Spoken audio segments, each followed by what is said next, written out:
Dito na po si Duterte. Duterte po forever. Yan na.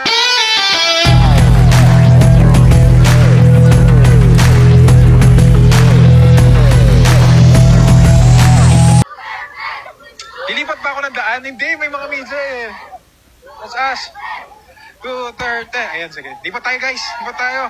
Mag-interview tayo mga Pinoy. I love you. Guys, ang dami mga Pinoy guys. Ang sa guys. Let's see guys.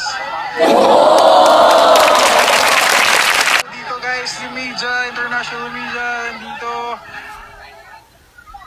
Oh, diba guys? So, I think that's Tatay Digong na. Umalis na rin yung mga Duterte, di ba? Oh, ayan na po. Nakapasok na po si Tatay Digong dito sa detention side. Ayan po. Ay mga tao guys. Oh, daming tao po guys. Hindi po tayo fake. Hindi po tayo fake. Ayan oh, hindi po tayo fake. Guys, oh, hindi po tayo fake. Okay?